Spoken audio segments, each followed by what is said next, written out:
गोपिका जीवनस्मरणं गोविन्द गोविन्द। सद्गुरु विठ्ठलदास महाराज की जय। துவாரகாதீசனா இருக்கக்கூடிய பிரபு தான் வைகுண்டத்துக்கு போகிறதுக்கு முன்னாடி தன்னுடைய நிஜபிருத்தியனா இருக்கக்கூடிய உத்தவருக்கு தன் மனசுல இருக்கிற அத்தனை விஷயத்தையும் சொல்லி உபதேசங்களா சொல்றார். அவர் மனசுல என்ன காடமா இருக்கோ உத்தவர் மூலியமாக உலகத்துல இருக்கிறவா எல்லோரும் தெரிஞ்சுக்கிட்டும் அப்படின்ற ஒரு எண்ணத்தோட இந்த உபதேசங்கள்லாம் சொல்லிட்டு வரார். உத்தவர் கேட்ட உடனே எங்க குலக்கூட்டஸ்தரா இருக்கக்கூடிய எது அவருக்கு அவதூதர் ஒரு பொழுது இதே மாதிரி இந்த உபதேசங்கள்லாம் பண்ணினார், அதை உனக்கு சொல்றேன்னு சொல்லிட்டு இருக்கார் இப்ப கிருஷ்ணர்.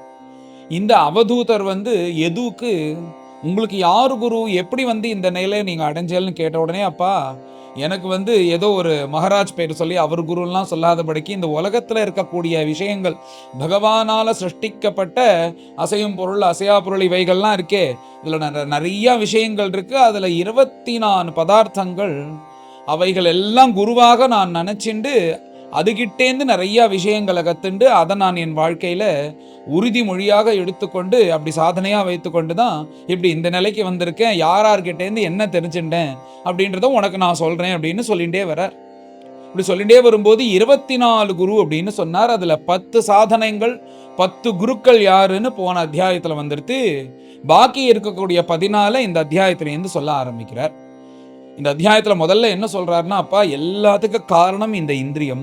இதுதான ஆரம்பத்திலேருந்து சொல்லிட்டு வர்றார். இந்திரியம் மனசு சித்தம். என்னடா சொன்னது போல இருக்கும், திரும்பவும் இதே தானப்பா, இந்திரியத்தினால தானே இப்படி கஷ்டப்படுறோம்னு எல்லாருக்கும் தோணும். இதையே திரும்ப திரும்ப சொல்லிட்டு இருக்காரு, வேற எதுவும் புதுசா இல்லையா அப்படின்னு தோண பண்றதே நம்மளுடைய இந்திரியம் தான். இந்த காது கேட்டு கேட்டு கேட்டு அப்பா ஏதாவது புதுசா சொல்லுங்கப்பா, என்ன இது அவ்யக்தம் மகத்து அகங்காரம் அப்புறம் இந்திரியத்தினாலதான் கெட்டு போறோன்னு இது தெரியாதா, பாகவத ஆரம்பத்திலேருந்தே சொல்லிட்டு இருக்கேலேன்னு நம்மளுக்கு இப்படி தோண பண்றதே பகவான் மாயையினால இந்த இந்திரியம் தான். ஆகையினால இந்த இந்திரியம் தான் எல்லாத்துக்கும் காரணம். இந்திரிய அதீனமாக இருக்கும்போது தான் நம்ம பாபத்தை பண்றோம். சாதாரணமா சாப்பிட்டா போதும், ஆனா நல்ல ஒரு ரெஸ்டாரண்ட்ல போய் நல்ல காஸ்ட்லியான பொருள் சாப்பிடணும் அப்படின்னும் போது பணம் செலவாகும். அப்போ பணம் வேணும்னா சாதாரணமா சம்பாதிச்சா போகாது, குறுக்கு வழியில சம்பாதிக்கணும். இது ஒரு பேசிக். இந்த மாதிரி தான் எல்லா விஷயங்களும். அதனால இந்திரிய அதீனமா இருக்கும்போது அதுதான் பாபம் செய்யறதுக்கு தூண்டுவது. அதனால இந்திரிய அதீனமாக இருக்கக்கூடாது அப்படின்னு சொல்லிட்டு, இது யார்கிட்டேருந்து நான் கத்துண்டேன் அப்படின்னு ஆரம்பிக்கும் போது அஜகரம்னு சொல்லக்கூடிய மலைப்பாம்பு கிட்டேருந்து கத்துண்டேன். அது என்ன இந்திரிய அதீனமாகவா இருக்கு. அந்த மலைப்பாம்பு என்ன பண்றது? பொதுவா மலைப்பாம்பெல்லாம் பார்த்தா இங்கேயும் அங்கேயும் சஞ்சாரம் பண்றது போலாம் அப்படிலாம் காம்பா. பொதுவா அவ்வளவு சஞ்சாரம்லாம் அதுக்கு கிடையாது, மெதுவா தான் போகும், எங்கேயாவது ஒரே இடத்துல தான் இருக்கும். அது தேடி ஆகாரத்துக்கு போகவே போகாது. அங்க சுத்தி ஏதாவது ஆகாரம் வந்தது அப்படின்னா என்ன கிடைக்கிறதோ அதுல சந்தோஷப்பட்டு தான் ஜீவனாதாரமா வாழ்ந்துட்டு இருக்குமா. இது இருந்தா தான் வேணும், அது இருந்தா வேணும்னு சொல்லிட்டு ஆகாரத்துக்காக சஞ்சாரம் பண்ணி இந்த விவகாரங்கள்லாம் வச்சுக்காதபடிக்கு தான் ஒரே இடத்துல இருந்து கொண்டு எது கிடைக்கிறதோ அதுல சந்தோஷமா இருக்கணும். இந்திரிய அதீனமாக இருக்கக்கூடாது. பகவத் கிருப்பையில ஒரு நாளைக்கு நல்ல பஞ்சபக்ஷ பரமான்னமும் கிடைக்கும், ஒரு நாளைக்கு ஒண்ணுமே இல்லாம வெறும் இந்த கஞ்சி பதத்துல இருக்கிற சாதம் கிடைக்கும்.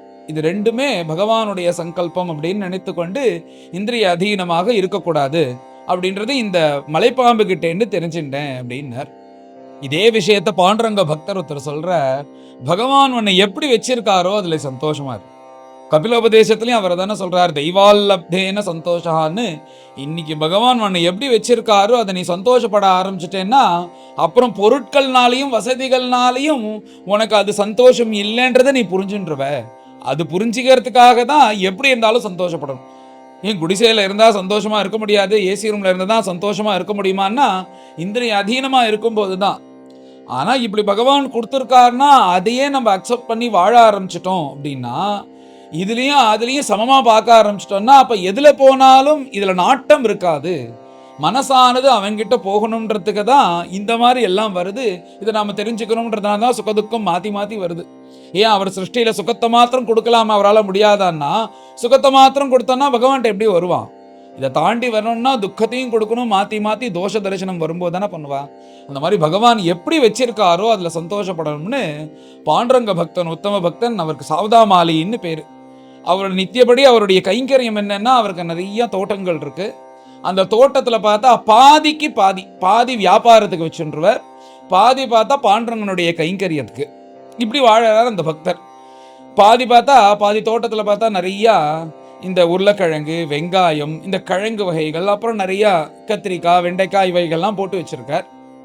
அவர் அதை பிரிக்கும் போதே என்ன பண்ணுவார்னா, அவருக்கு சர்வத்திர பாண்டரங்கன் மாதிரி பார்க்கணுன்ற ஒரு எண்ணம் அப்படி அனுசந்தானம் பார்த்துட்டு இருக்க.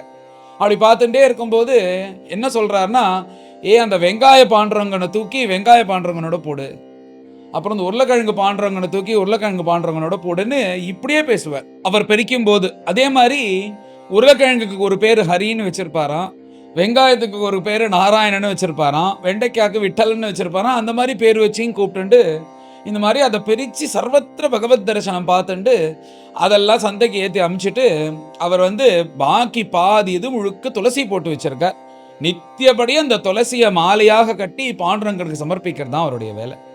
அப்படி மாலை கட்டும் போதே சில அபங்கங்கள் பாடிண்டே கட்டுறார். அப்போ ஒரு அற்புதமான ஒரு அபங்கம், தேவடேவில தை சேரஹாவே, தேவடேவில தை சேரஹாவே, சமயாசி சாதருவாவே,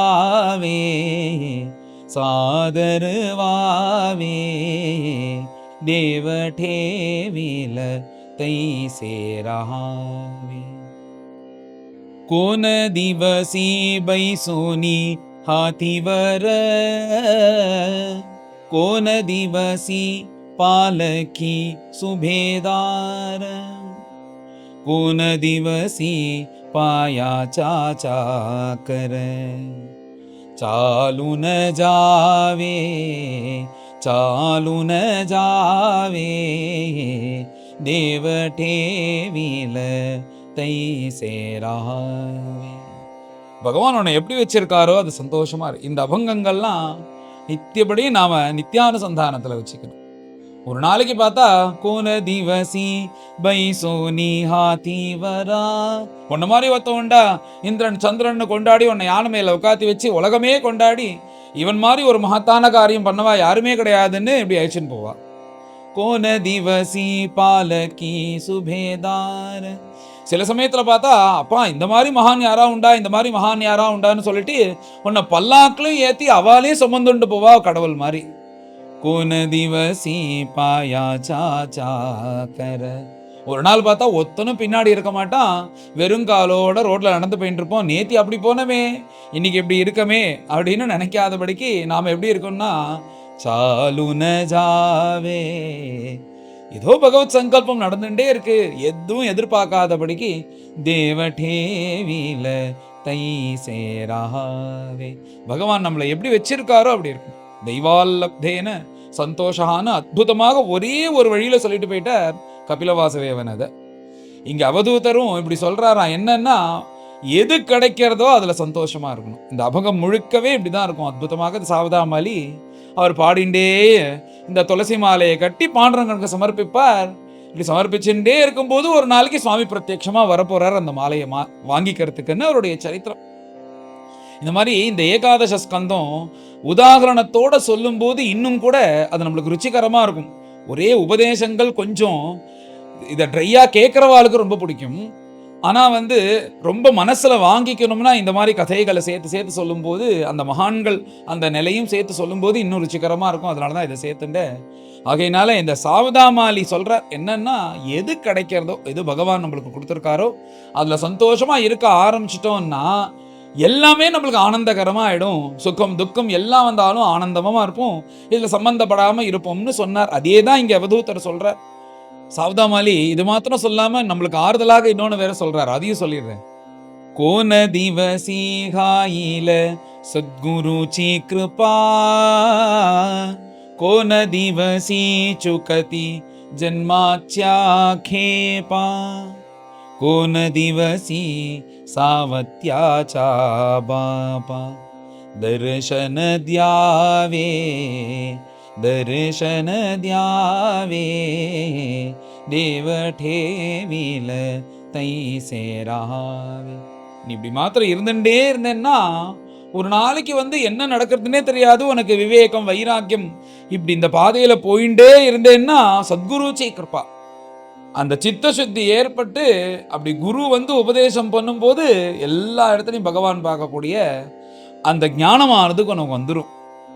அப்படி வந்த உடனே என்ன ஆகும்னா ஜென்ம ஜென்மா ஜென்ம ஜென்மா பண்ணி வச்சுக்கிற இந்த பாப்பம் அஜ்ஞானம் எல்லாம் ஒரு க்ஷணங்கள்ல பொசுக்கி போயிடும்.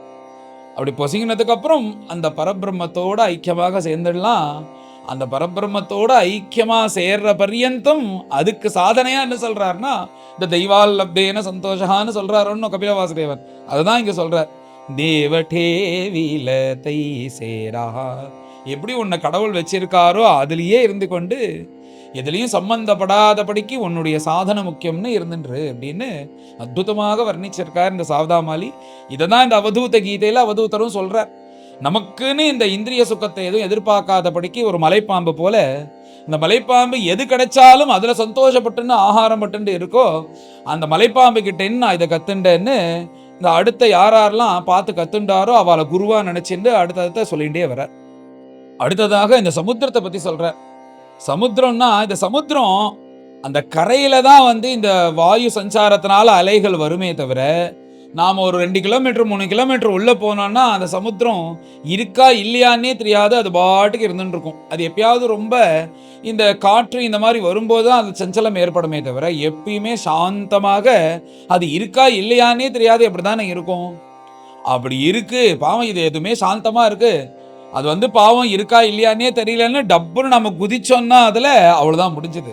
எவ்வளோ ஆழமா இருக்கு சமுத்திரத்தினுடைய ஆழம் எவ்வளோன்னு இப்ப இதுவரையும் கண்டுபிடிச்சிருக்கிறது. ஒரு கிட்டத்தட்ட ஒரு 8 கிலோமீட்டர் ஆழம் இதுவரையும் இருக்குன்னு கண்டுபிடிச்சிருக்கா இதுவரையும்.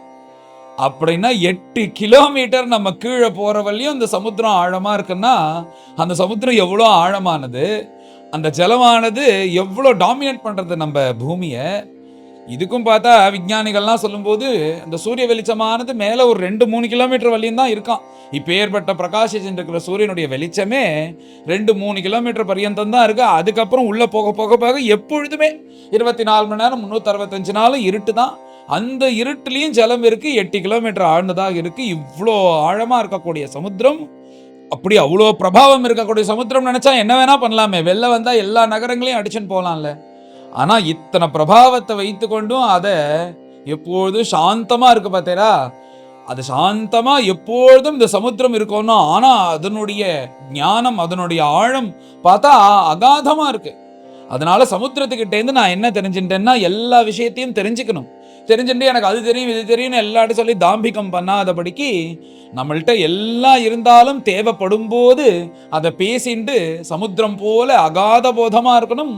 அதனால நான் தாம்பிக்கமும் படுத்திக்க கூடாதுன்னு தெரிஞ்சுட்டேன். இன்னொன்று சமுத்திரத்திலேன்னு தெரிஞ்சுட்டேன் என்னன்னா, எது நடந்தாலும் சமுத்திரம் செழிக்காது. இப்போ நல்ல பயங்கரமா மழை பெய்யறது அப்படின்றதுக்காக சமுத்திரம் என்ன அப்படியே பொங்கி பொங்கி பொங்கி நகரத்தெல்லாம் அழிச்சுன்னு போறதோ? நீ எவ்வளோ மழை பெஞ்சாலும் அத்தனை மழையையும் ஸ்வீகரிச்சுக்கிறதுக்கு சமுத்திரத்தால முடியும். அடுத்தது நல்ல சூரியன் வெப்பம் இருக்குன்னா, அந்த சூரியனுடைய வெப்பம் இருக்கும்போது அந்த சூரியனுடைய வெப்பத்தினால நான் சுத்தமா ஆயிட்டேன், இந்த ஏரிகள்லாம் வற்றி போவது போல சமுத்திரம் நான் என்னால முடியாது நான் வற்றி போயிட்டேன்றதா. சூரியனுடைய வெப்பம் இருக்கும்போது அது அந்த ஜலம் முழுக்க அழிவது போல தெரியல, மழை பெஞ்சதுனால அப்படியே ஜலம் விருத்தியாகுது போகும்னு தெரியல. ஆகையினால எப்படி இருந்தாலும் தன்னுடைய நிலைய சமமாக எப்பொழுதும் ஒரே மாதிரி வச்சுக்கிறதோன்னு சமுத்திரம். அந்த சமுத்திரத்துக்கிட்டேருந்து நான் என்ன தெரிஞ்சுட்டேன்னா, ஒரே சுகம் வந்ததுன்னா அப்படியே ஒரு துண்டை எடுத்து மேலே தலையில சுத்திண்டு எனக்கு அது வந்துருது இது வந்துருது, நான் சௌக்கியமா இருக்க போறேன், இதுக்கு மேல நான் தான் எங்க குடும்பத்திலே பெரிய ஆள் ஆக போறேன்னு இப்படி டாம் அடிச்சுட்டு பந்தா பண்ணிட்டு சுத்தணுன்ற அவசியம் இல்லை. ஒரு பெரிய கடன் வந்துருதுன்னா ஆகா நம்ம குடும்பமே போயிடுத்து அப்படின்னு வருத்தமும் படாதபடிக்கு இது எல்லாம் பகவத் சங்கல்பம்னு நினைத்து கொண்டு எப்பயுமே நம்மள நாம ஒரே மாதிரி வச்சுக்கிறதுக்கு அந்த சமுத்திரத்தை பார்த்து தெரிஞ்சுட்டேன்னு இந்த அவதூதரை சொல்ற. அடுத்ததாக இந்த விட்டில் பூச்சின்னு சொல்லுவோம் பாருங்க, அந்த தீபத்தை ஏற்றி வச்சான்னா அந்த தீபத்துக்கு மேலே உழுந்து உழுந்து அந்த தீபத்துக்காக வரும். ஆனால் அந்த தீபத்தினுடைய உஷ்ணம் தாங்காதபடிக்கு அதில் விழுந்து ரெக்க பொசுங்கி இது பண்ணி கடைசியாக அதுவே காலமாயிடும். இது எனக்கு ஒரு குரு அப்படின்னார். இதுகிட்டேருந்து நான் என்ன கற்றுண்டேன் அப்படின்னா, இந்த ரூபத்தை பார்த்து மயங்கக்கூடாது அப்படின்றத கற்றுண்டேன். இந்த உலகத்தில் பரஸ்பரம் எல்லாரும் மயங்கிறது எதனால? ஒருத்தரைய கல்யாணம் பண்ணிட்டாலும் ரூபத்தை பார்த்து தானே இன்னொருத்தர்கிட்ட போகணும்னு தோன்றது, இன்னொருத்தன்கிட்ட போகணும்னு தோன்றது. இந்த காம இச்சை முழுக்க இந்த ரூபத்தினால தானே வருது. அதனால ரூபத்தை பார்த்து ஒரு பொழுதும் வழங்கிடக்கூடாது. எல்லாமே நமக்கு இன்னார் ஒருவர்னு ஏற்படுத்தி இருக்குன்னா கடமையாக நம்மளுடைய காமத்தை தீர்த்து கொண்டு இப்படிதான் இருக்கணுமே தவிர அதிகப்படியா இது போக ஆரம்பிச்சோன்னா அது எங்க கொண்டு விடும்னே தெரியாது. எப்படி ரூபத்துல மயங்கி மயங்கி மயங்கி அது கிட்டக்க வந்து வந்து வந்து வந்து இது நம்மளுக்கு ஹிதகரம்னு நினைச்சுட்டு பார்த்தா கடைசியா அந்த நெருப்பே பொசுங்கி இது உயிரை விடுவது போல இந்த ரூபத்தை மயங்கி யாரோ ஆணோ பெண்ணோ இது பின்னாடி போனாலே ஆனால் அவளுக்கு கடைசியா இந்த விட்டில் பூச்சி போல முடிவு சரியா இருக்காதுன்னு இதுல இருந்து தெரிஞ்சுட்டேன் அப்படின்னு இந்த விட்டில் பூச்சி ஒரு குரு அப்படின்னு சொல்லிட்டு வர்றார். அடுத்ததாக இந்த வண்டு வந்து ஒரு குரு அப்படின்னார். ஏன் வண்டு குரு அப்படின்னா இந்த வண்டு என்ன பண்றது, அங்கங்க சஞ்சாரம் பண்ணிட்டு அழகா வந்து இந்த பூல உக்காந்துட்டு அந்த தேனை மாத்திரம் அதுலேருந்து எடுத்துட்டு அங்கேருந்து கிளம்பிடுறது. இப்போ நம்மளுக்கு ஒரு பொருள் நமக்கு ஒன்று வேணும் அப்படின்னா சில பேர் இருப்பான், போய் இந்த சாமானை எடுத்துன்னு வாங்க போய் எடுத்துக்கோன்னா உள்ள வருவான், டடால் படான்னு எல்லா புக்கையும் கீழே தள்ளி தனக்கு வேணுங்கிறத மாத்திரம் அங்கேருந்து எடுத்துட்டு அது எடுத்து கூட வைக்க மாட்டான், அப்படியே கிளம்பிடுவான் தன் காரியம் முடிஞ்சிருத்துன்னு. இந்த மாதிரி இருந்தான்னா அவனை கூப்பிட்டு உதைக்கணும். அது ரொம்ப தப்பு. இப்படி சுயநலமா இருக்கக்கூடாது.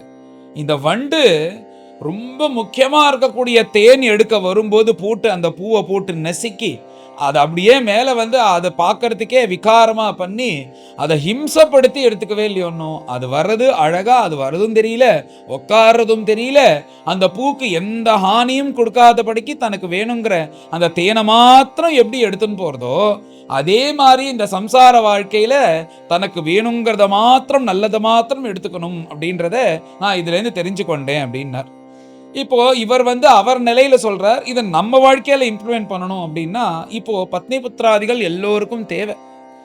ஏன் தேவை அப்படின்னா பத்னி இருந்தாதானே தைரியமாக 4 பாகவதாவில் வர சொல்லி அவளுக்கு ஆகாரம் போட்டு கொடுக்க முடியும். 4 சன்னியாசிகள் வராலோ வேதவித்தல்கள் வராலோ அவளுக்கு ஆகாரம் பண்ண சொல்லி நாமளும் கூட வந்து சகாயம் பண்ணி இந்த காரியங்கள்லாம் பத்னி இருந்தாதான் கவலை இல்லாம பண்ண முடியும்.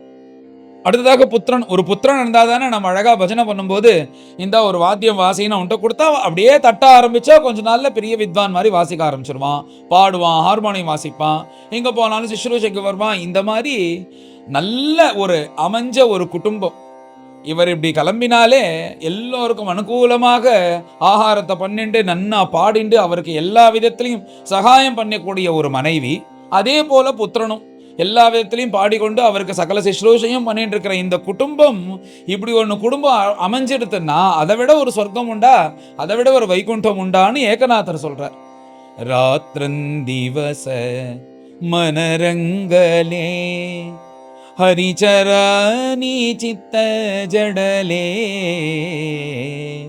விரஹாச்சே துக்க விட்டலே धन्यजालो संसारी संसारी धन्यजालो संसारी संसारी धन्यजालो संसारी धन्यजालो संसारी. இந்த மாதிரி ஒரு குடும்பம் அமைஞ்சிருத்துன்னா அதுதான் தன்யமான குடும்பம். அப்புறம் வைகுண்டம்னு ஒன்று தனியா இருக்கா? எப்படி குடும்பத்தோட சேர்ந்துட்டு தான் ஒருத்தன் தனியா பஜனை பண்றதுக்கும் தனக்கு அனுகூலமா ஒரு குடும்பம் இருந்து எல்லாரும் சேர்ந்து பஜனை பண்றதுக்கும் அது எப்படி பிரம்மானந்தமாக இருக்கும்? அதுதான் சொல்றார் இங்க.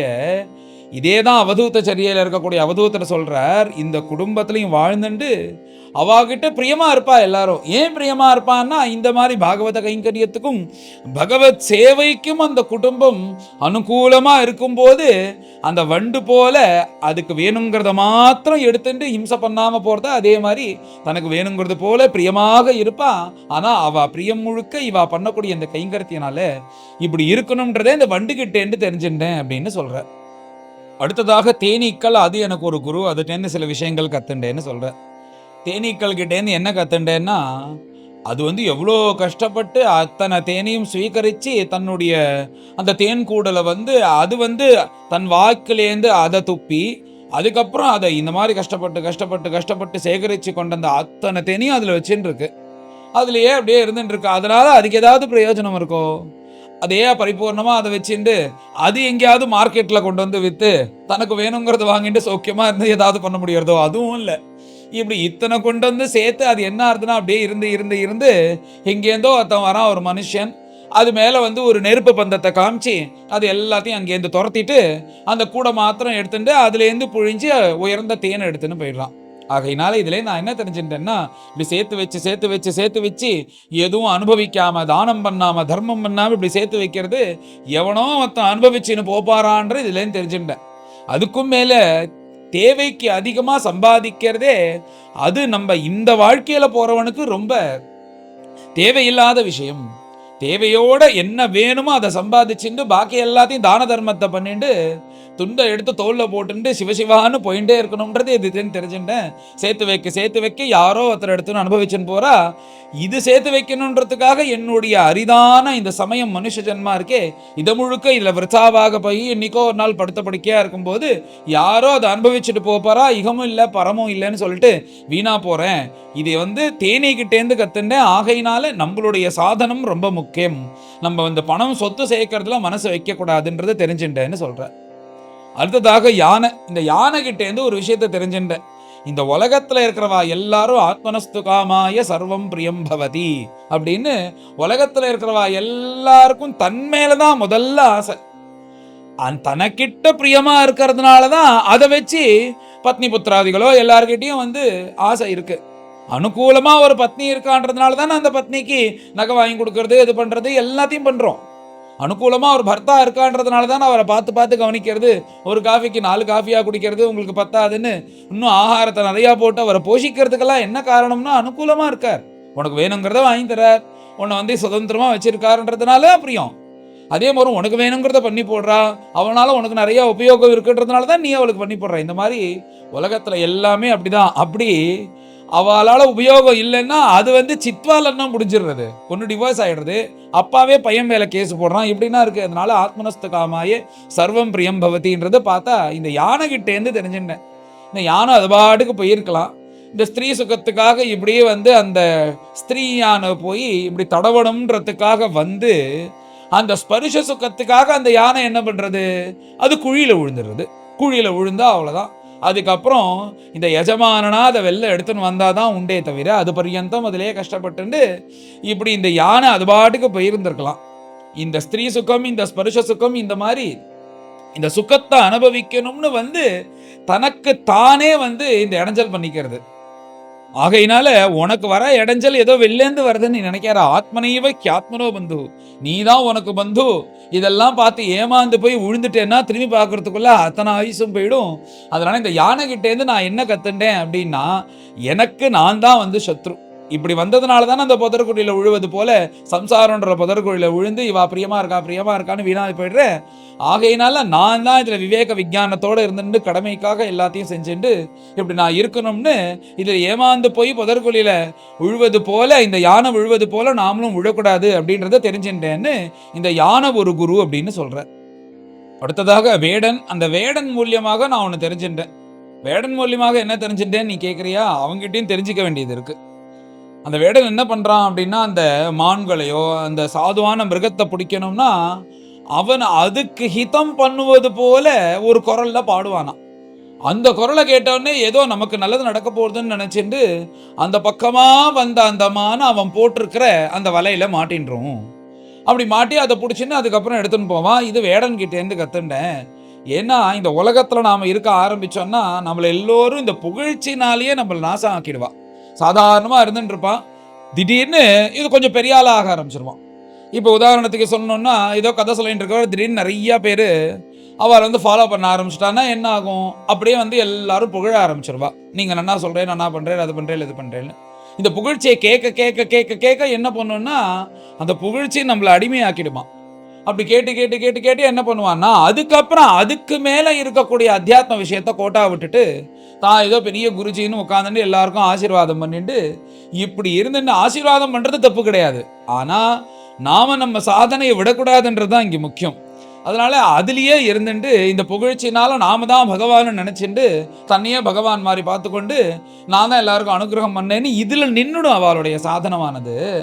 இது ஏன் நீ எப்படி ஆச்சுன்னா இந்த மாதிரி ஆயிரக்கணக்கான பேர் அவரை புகழத்தினாலதான். ஆகையினால இந்த புகழ்ச்சி போலயா இந்த வேடனுடைய அந்த பாட்டு. அதுல மாட்டிண்டு எப்படி இந்த வலையில மாட்டிக்கிறது போல இந்த மான்கள்லாம் வந்து மாட்டிண்டு அந்த வேடனுக்கு அடிமையாயிடுறதோ அதே போல இந்த புகழ்ச்சியில மாட்டிண்டு தன்னுடைய சாதனை பண்ணாதபடிக்கு இதுல இந்த மாயையில அடிமையாகி வீணா போயிடுறான். அதனால இந்த வேடன் கிட்டேந்து இதை நான் கத்துட்டேன், யாருடைய புகழ்ச்சியிலும் நான் அடிமை ஆகக்கூடாது அப்படின்னு சொல்லிட்டு அற்புதமா சொல்றாரு. இது எல்லா விஷயத்திலையும் எடுத்துக்கலாம். இது பிரவச்சனம் பண்ணிட்டு இருக்கிறதுனால இந்த விஷயத்துல சொல்றேன். அவ தன்னுடைய விற்த்தியில வச்சுக்கலாம். எதுல இருந்தாலும் சரி, ஒரு சமையல் பண்றதுலேருந்து ஆரம்பிச்சு எந்த விஷயமா இருந்தாலும் சரி, புகழ்ச்சிக்கு அடிமை ஆகக்கூடாது. அப்படி அடிமையானன்னா அந்த மான்கள் வந்து அந்த வேடனுடைய பாட்டுல மாட்டிக்கிறது போல அப்படின்னு சொல்ற. அடுத்ததாக ரொம்ப முக்கியமான இந்திரியம் இந்த நாக்குப்பா. இந்த நாக்கு படுத்துற பாடு தான் எல்லாமே. எல்லா இந்திரியத்தையும் நம்மளால அடக்கிட முடியும். நித்தியபடி உபயோகத்துல இருக்கிறது இந்த நாக்கு. வேற வழி கிடையாது, சாப்பிட்டு தான் ஆகணும். இந்த நாக்கை மாத்திரம் அடைக்கிறது ரொம்ப ரொம்ப ரொம்ப ரொம்ப கஷ்டம்ட்டார். 2 விதமாகவும் அடக்கணும். ஒன்று பேச்சு விஷயத்துலையும் அடைக்கணும், ஆகார விஷயத்துலையும் அடக்கணும். அதை அடக்கிறது ரொம்ப கஷ்டம். நீ நாக்கை ஒன்று அடக்கினாலே உலகத்தை ஜெயிச்சா மாதிரி அப்படின்ற அந்த நாக்கு ரொம்ப பாடாப்படுத்தும். அந்த நாக்கு விஷயத்துல ரொம்ப ஜாகிரதையா இருக்கணும்னு சொல்லிட்டு மேல நான் உனக்கு ஒரு கதை சொல்றேன். இந்த விதேக நகரத்துல பிங்களான்னு ஒரு தாசி இருந்தா, அவ எனக்கு ஒரு குரு. அந்த கதையும் நான் சொல்றேன்னு, விதேக நகரம்னு ஒரு நகரம், அதுல பிங்களான்னு ஒரு தாசி இருந்தான்னு அந்த கதையை ஆரம்பிக்கிறார். இந்த பிங்களா என்ன பண்ணுவான்னா, தினமும் ராத்திரி தன்னுடைய கிரகத்து வாசல்ல வந்து நின்றுட்டு இருப்பாளாம். ஏதாவது தனவந்தனா இருக்கக்கூடிய புருஷன், யாராவது அழகா இருக்கக்கூடியவன், தனவந்தன், தனம் தான் முக்கியம். அப்படி தனத்தை கொடுக்குறவன் யாரா இருந்தான் அப்படின்னா அவன் கூட சம்போகிச்சு சௌக்கியமா இருக்கிறது, பணத்தை சம்பாதிக்கிறதுன்னு இப்படி பண்ணிகிட்டே இருக்கா. இப்படி சில நாட்கள் இருந்துட்டே இருக்கும்போது பார்த்தா ஒரு நாளைக்கு தோன்றதான், எத்தனை நாளைக்கு தான் அந்த காரியத்தை பார்த்துட்டே இருக்கிறது. யாராவது ஒரு பெரிய தனவந்தனா வந்தான்னா அவனை விவாகம் செய்து கொண்டு அவன் கூடயே இருந்துருவோம்னு சொல்லிட்டு வெகு நாட்கள் வெளியே நின்றுட்டு அந்த மாதிரி ஒருத்தனுக்காக காத்துட்டு இருக்கா. ஒருத்தனும் வரல, நிம்மதியா ஆகாரம் இல்லை, தூக்கம் இல்லை, இப்படி எதுவுமே இல்லாம உடம்புமே க்ஷீண திசைக்கு வந்து இப்படி கஷ்டப்பட்டு இருக்காலாம். இப்படி ஒரு தனவந்தன் இருந்தான்னா அவன் கூட நம்ம எல்லாத்தையும் சர்வஸ்வமா அர்ப்பணிச்சுட்டு செட்டில் ஆயிடலாம் அப்படின்னு இப்படி ஒரு ஆசை, இது எப்படியாவது தீர்த்துக்கணும்னு கஷ்டப்பட்டு இருக்கா. கஷ்டப்பட்டுட்டே இருக்கும் போது பார்த்தா பகவத் கிருப்பையினால என்ன ஆச்சுன்னா திடீர்னு வைராக்கியம் உண்டாயிடுதான். போது இத்தனை நாளா வந்து இது மாதிரி காத்துட்டு இருந்தோமே, யாராவது வந்தாலா? யாருமே வரல. ஆனா உள்ள இருக்கக்கூடிய அந்தர்யாமி பகவானை மாத்திரம் நாம ஸ்மரிச்சேன்னா அவர் எந்த யோக்கியத்தையும் வந்து எதிர்பார்க்க மாட்டாரே. இனிமே நாம வந்து அவருக்கு நம்ம மனசை செலுத்தி நம்ம வாழ்க்கையை திருத்திக்கணும்னு தீர்மானம் பண்ணிட்டா. எப்பேற்பட்ட தப்பு காரியம் பண்ணியிருக்கோம். நம்மளுடைய பணத்துக்காக, கேவலம் பணத்துக்காக நம்ம சரீரத்தையே இப்படி வித்து இப்படிலாம் நம்ம பண்ணினோமே. நம்ம எப்பேற்பட்ட தப்பு காரியம் பண்ணியிருக்கோம். என்ன இருக்கு இந்த உடம்புல? உள்ள வந்து ஒரு எலும்பு, அதுக்கு மேல தோல், அதுக்கப்புறம் வந்து நடுப்புற வந்து பார்த்தா இந்த மஜ்ஜை, அப்புறம் வந்து ரத்தம், மாம்சம், இவைகள்லாம் கலந்தது தானே இந்த சரீரம். அழகா ஒரு தோலை போட்டு மூடியதுனால பார்க்கறதுக்கு அழகா இருக்கு. இந்த தோலே இல்லாம ஒரு டிரான்ஸ்பரண்டா ஒரு கிளாஸை போட்டு இந்த உடம்புல வச்சு உள்ள சஞ்சாரம் பண்றதெல்லாம் பார்க்குற மாதிரி வச்சாருன்னா இந்த காம இச்சையே யாருக்கும் வராது. எல்லாரும் வந்து பார்த்து அவாளுக்கு வெறுப்பு வந்து எல்லாம் இமாலயத்துக்கு ஓடி போயிடுவோம். இந்த தோலை போட்டு மறைச்சதுனால தான் இத்தனை பாடாப்படுத்துறது நம்மள. ஆகையினால அப்படி விவேகம் உள்ளவாள்லாம், வைராக்கியம் வரவாள்லாம் அப்படி பார்ப்பாலாம். திடீர்னு அவளுக்கு பகவத் கிருப்பையினால இப்படி ஒன்று தோணினது.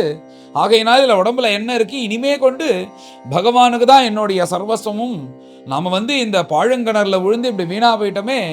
இந்த சம்சாரமாகிற பாழுங்கிணர் போறாதுக்கு அதுல ஒரு சர்ப்பம் வேற இருக்கு. அந்த சர்ப்பம் தான் கால ரூபமாக இருக்கு. நம்மளை அழிச்சின்னு போறது எப்ப வந்து கொத்தி இந்த மிருத்யு அழிச்சின்னு போவான்னு தெரியாது. இப்படி மாட்டின்ட்டோமே. அந்த பகவான் ஆசிரயிச்சா அவர் எதையும் எதிர்பார்க்க மாட்டாரே, அனுகிரகம் பண்ணுவாரேன்னு பகவத் கிருப்பையினால இப்படி தோணி இதுக்கு மேல தன்னுடைய சர்வஸ்வமும் பகவானுக்கு தான் அர்ப்பணிப்பேன்னு சொல்லிட்டு அப்படி தன் வாழ்க்கையே மாத்திண்டா. அப்படி திடீர்னு அவருக்கு தோணினது. அப்படி தன்னை மாத்தின்றதுக்கு அப்புறம் தான் தன் கிரகத்துக்குள்ள போனா. ரொம்ப நாளா தூங்காத அவள் நிம்மதியாக தூங்கினா. அதுக்கப்புறம் தன்னுடைய வாழ்க்கை முழுக்க பகவானுக்கு அர்ப்பணிச்சா. நீ இவகிட்டேருந்து நான் என்ன கத்துட்டேன் அப்படின்னா, நீ எந்த நிலையில இருந்தாலும் சரி, எப்படி இருந்தாலும் சரி, நீ ஒரு கால் தப்பு பண்ணியிருந்தாலும் சரி, ஆனா பகவானை வந்து எந்த நிலையில போய் நீ பிரார்த்தனை பண்ணினாலும் அவர் உனக்கு நல்ல புத்தியை கொடுத்து உனக்கு க்ஷேமத்தை கொடுப்பார்னு இதுல இருந்து தெரிஞ்சுட்டேன். ஆகையினால நாம முன்ன பின்ன எப்படி இருந்தாலும் சரி, ஆனா அந்த பகவத் கிருபையை எப்போதும் அவலம்பிச்சு அவரை நம்ம பஜிக்கணும்ன்றது இவகிட்டேன்னு தெரிஞ்சுட்டேன். நிறைய தப்புகள் பண்ணியிருந்தாலும் அந்த க்ஷண நேரம் அவளுக்கு அதை தோணி நேர்மையாக அதை விட்டுட்டு இதுக்கு மேல பகவானுக்கு தான் என் சர்வஸ்வம்னு இருக்க ஆரம்பிச்சோடனே அவளுக்கு எப்படி ஆனந்தமானது வந்ததோ ஆகையினால இவகிட்டேந்து எல்லாத்தையும் பகவத் அர்ப்பணம் பண்ணி எப்படி என்ன தப்பு பண்ணியிருந்தாலும் பரவாயில்ல, அந்த பிரபு கிட்ட நாம சரணாகதி பண்ணினோம்னா அவர் காப்பாத்துவார்னு இதுலேருந்து தெரிஞ்சுட்டேன்னு இந்த பிங்களான்ற வேசி அவ ஒரு குருன்றது போல இந்த அவதூதர் சொல்லிண்டே இந்த அத்தியாயத்தை பூர்த்தி பண்றார். அற்புதமான சரித்திரங்கள் ஏகாதச ஸ்கந்தத்துல ஆரம்பத்திலே இவ்வளவு அற்புதமா இருக்கு. அடுத்தடுத்து கிருஷ்ணன் நிறைய உபதேசம் பண்றார் உத்தவருக்கு. இதுல நீங்க எல்லாரும் ரொம்ப ஸ்ரத்தையா கேட்டுன்னு வரையில் உண்மை அதுதான். எதுக்கு சொல்ல வரேன்னா, நிறைய பேர் இந்த ஏகாதசம் ஆரம்பிச்சதுக்கு அப்புறம் அவளுக்கு மனசு நிம்மதியா இருக்கு, அவளுக்கு வாழ்க்கையில மாற்றம் ஏற்படுவது போல இருக்குன்னு நிறைய பேர் மெசேஜ் அனுப்புறா. ரொம்ப உபயோகமா இருக்கு. அதனாலதான் இவ்வளவு மெனக்கெட்டு ஒவ்வொன்றத்தையும் பார்த்து சொல்றேன். அதுவும் சில கமெண்ட்ஸ் எல்லாம் நான் பார்க்கறேன். யாரோ ஒருத்தர் மாமாவா மாமின்னு கூட தெரியல, அவ நித்தியப்படி நான் சொல்ற கதைய ஒரு இன்ட்ரடக்ஷன் மாதிரி அதுல கமெண்ட்ஸ்ல போட்டுன்னு வரா. ரொம்ப திருப்தியா இருக்கு. அதில் சொல்லும்போது அழகா அந்த 10 சாதனை எழுதியிருந்தா, இந்த 10 குருக்கள் அப்படின்னு சொல்லிட்டு இந்த முதல் நாள் உபதேசத்துல இதுல 10 தான் இருக்குன்னு கவுண்ட் நான் கூட பண்ணல. அவ அழகா அதுல போட்டிருந்தா. அதை பார்த்தோன்னே எனக்கு தெரிஞ்சிருந்தது எத்தனை பேர் இவ்வளவு ஸ்ரத்தையா கேட்கிறேன்னு. இது போட்டதுனால இவ பத்தி தெரியறது. இது எத்தனை பேர் நீங்க மனசுல வாங்கிட்டு இருக்கேன், எத்தனை பேர் கேட்டு இருக்கேன்னு அதுக்கப்புறம் நினைச்சேன். எல்லாரும் கமெண்ட் போட மாட்டா, அவா மனசுல நிறைய பேருக்கு இருக்கும்னு எனக்கும் தெரியும். உங்களுடைய ஸ்ரத்தை தான் இது சொல்ல வைக்கிறது. உண்மையாவே அவ்வளோ அற்புதமா இருக்கு எல்லா சரித்திரங்களும். அப்படி இந்த அவதூதர் எதுக்கு உபதேசம் பண்றதை அற்புதமாக கிருஷ்ண பரமாத்மா உத்தவருக்கு சொல்லிண்டே வர்றார். இன்னும் கூட சில சாதனைகள் அவ குருக்களா நினைச்சது அடுத்தடுத்த அத்தியாயத்துல வருது. மேல எல்லோரும் கலந்து இந்த அத்தியாயத்தை பாராயணம் பண்ணுவோம். அச்ச அஷ்டமோऽध्यायः ब्राह्मणोवाच सुखमैन्द्रियकं राजन् स्वर्गे नरक एव च देहिनां यद्यथा दुःखं तस्मान्नेच्छेत तद्बुधः ग्रासं सुमृष्टं विरसं महान्तं स्तोकमेव वा यदृच्छयैव अपतितं ग्रसेदाजगरो अक्रियः शयिताहानि भूरीनि निराहारो अनुपक्रमः यदि नोपनमेत् ग्रासः महाहिरिव दिष्टभुक् ओजस्सहो बलयुतं बिभ्रद्देहमकर्मकं शयानो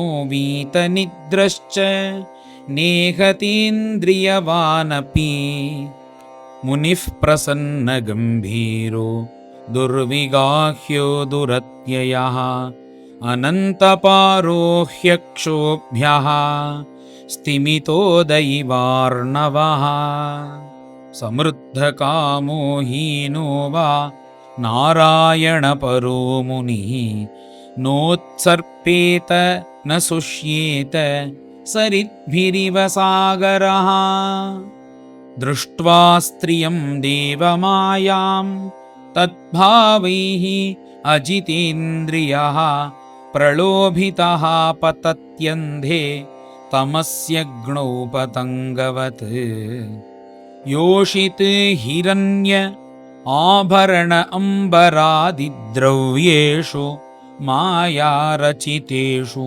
मूढः प्रलोभितात्मा ह्युपभोगबुद्ध्या पतङ्गवत् नश्यति नष्टदृष्टिः स्तूकं स्तूकं ग्रसेद्ग्रासं देहो वर्तेत यावता गृहानहिंसन्नातिष्ठेत् वृत्तिं माधुकरीं मुनिः अणुभ्यश्च महद्भ्यश्च शास्त्रेभ्यः कुशलो नरः सर्वतः सारमादद्यात् पुष्पेभ्य इव षट्पदः सायन्तनं श्वस्तनं वा न सङ्गृह्णीत भिक्षितं पाणिपात्रोदरामत्रः मक्षिकेव न सङ्ग्रही सायन्तनं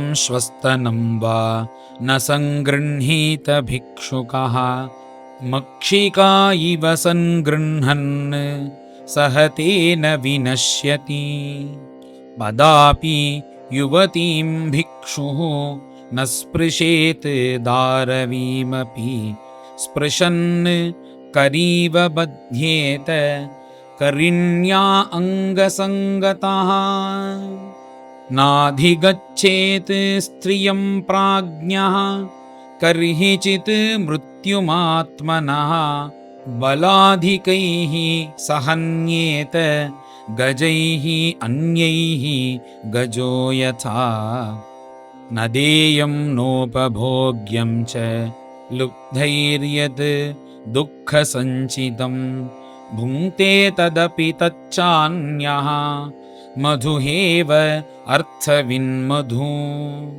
सुदुःखोपार्जितैर्वित्तैः आशासानां गृहासिषः मधुहेवाग्रतो भुङ्क्ते यतिर्वै गृहमेधिनाम् ग्राम्यगीतं न शृणुयात् यतिर्वनचरः क्वचित् शिक्षेत हरिणाद्बद्धान् मृगयोः गीतमोहितात् नृत्यवादित्रगीतानि जुषन् ग्राम्याणि योषिताम् आसां क्रीडनको वश्यः ऋष्यशृङ्गो मृगीसुतः जिह्वयाति प्रमाथिन्या जनो रसविमोहितः मृत्युमृच्छति असद्बुद्धिः मीनस्तु बडिशैर्यथा इन्द्रियाणि जयन्त्याशु निराहारामनीषिणः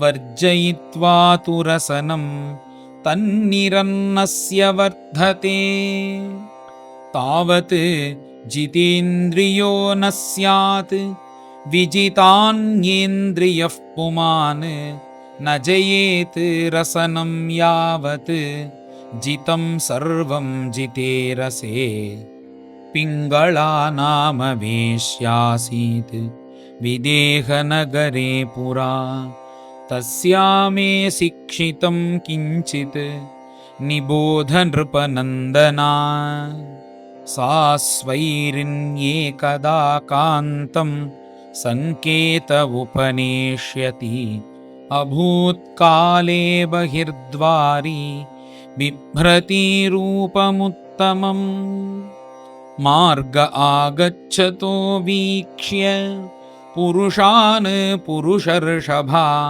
तान् शुक्लदान् वित्तवतः कान्तान्मेने अर्थकामुका आगतेषु अपयातेषु सा सङ्केत उपजीविनी अप्यन्यो वित्तवान् कोऽपि मामुपैष्यति भूरिदः एवं दुराशयाध्वस्तनिद्रा द्वार्यवलम्बति निर्गच्छन्ती प्रविशति निशीथं समपद्यता तस्या वित्ताशया शुष्यत् वक्त्राया दीनचेतसः निर्वेदः परमो जज्ञे चिन्ताहेतुः सुखावहः तस्याः निर्विण्णचित्तायाः गीतं शृणु यथा मम निर्वेद आशापाशानां पुरुषस्य यथा ह्यसिः न ह्यङ्गाजातनिर्वेदो देहबन्धं जिहासति यथा विज्ञानरहितः मनुजो ममतां नृपा पिङ्गळोवाच अहो मे मोहविततिं पश्यता विजितात्मनः या कान्तात् असतः कामं कामये येन बालिशा सन्तं समीपे रमणं रतिप्रदं वित्तप्रदं नित्यमिमं विहाय अकामदं दुःखभयाधिशोक मोहप्रदं तुच्छमहं भजे अज्ञा अहो मयात्मा परितापितो वृथा साङ्केतवृत्त्याति विगर्ह्य वार्तया स्त्रैणान्नरात् यार्थतृशोऽनुशोचयेत् क्रीतेन वित्तं रतिम् आत्मनेच्छति यदस्थिभिः निर्मितवंशवंश्यस्थूनं त्वचा रोमनखैः पिनद्धं क्षरन्नवद्वारमगारमेतत् विन्मूत्रपूर्णं मधुपैति कन्या विदेहानां पुरे ह्यस्मिन् अहमेकैव मूढधीः यान्यम् इच्छन्ति असत्यस्मात् आत्मदात् काममच्युतात्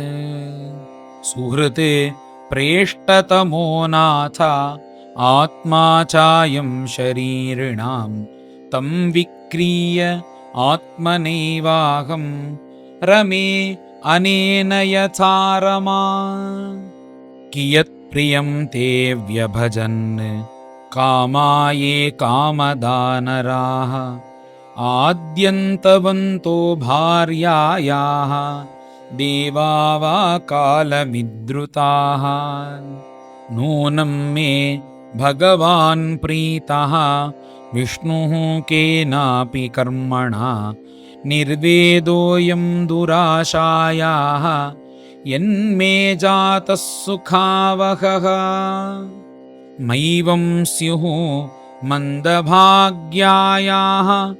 क्लेशा निर्वेदहेतवः येनानुबन्धं निर्हृत्य पुरुषः शममृच्छति तेनोपकृतमादाय शिरसाग्राम्यसङ्गताः त्यक्त्वा दुराशाशरणं व्रजामि तमधीश्वरम् सन्तुष्टा श्रद्दधत्येतत् यथा लाभेन जीवति विकरामि अमुनैवाहम् आत्मनारमणेन वै संसारकूपे पतितं विषयैर्मुषिते क्षणं ग्रस्तं कालाहिनात्मानं कोऽन्यस्त्रातुमधीश्वरः आत्मैव ह्यात्मनो गोप्ता निर्विद्येत यदाखिलात् अप्रमत्त इदं पश्येत् ग्रस्तं कालाहिना जगत् ब्राह्मण उवाच एवं व्यवसितमतिः दुराशां कान्ततर्षजां चित्वोपशममास्थाय शय्याम् उपविवेश सा आशा हि परमं दुःखं नैराश्यं परमं सुखं यथा सञ्छिद्य कान्ताशां सुखं सुष्वाप पिङ्गळा श्रीहरये नमः श्रीहरये नमः इति श्रीमद्भागवते महापुराणे पारमहंस्यां संहितायाम् एकादशस्कन्धे अष्टमोऽध्यायः। गोपिका जीवनस्मरणं गोविन्द गोविन्द। सद्गुरु विठ्ठलदास महाराज की जय।